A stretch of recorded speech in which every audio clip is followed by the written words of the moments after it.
Hello everyone! Welcome to our vlog!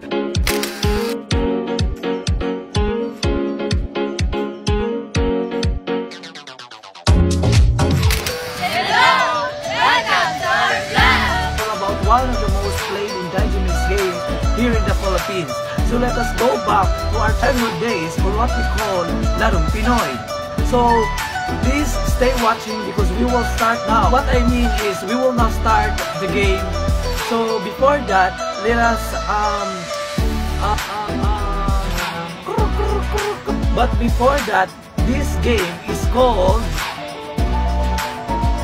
Tumbang Preso, also known as Tumbalata or Knock Down the Can. It is a traditional Filipino children's game. It is usually played in backyards, parks, or even in streets.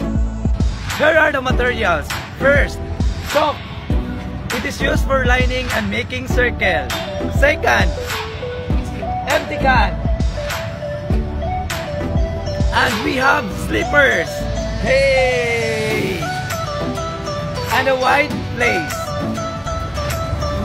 Tumbang Preso is composed of 3 to 8 players.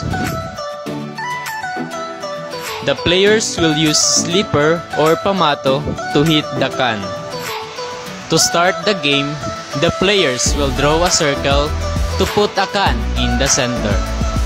Then draw a starting line. The players are not allowed to step the line and it is one of the violations. Mechanics.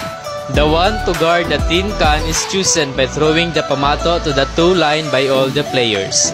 Whoever's pamato is farthest from the two line is the guard. If a hitter is not able to retrieve his or her pamato, the others can save him or her by hitting the can.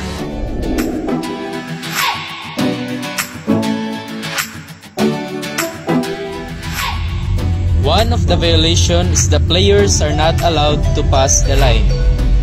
When the can is hit and falls outside the circle but remains standing, the one who hit the can will be the next guard.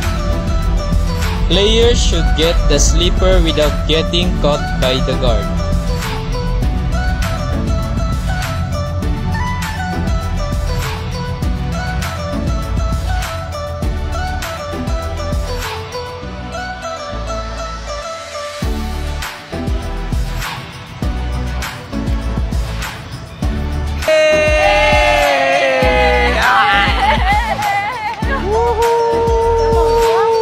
Buang!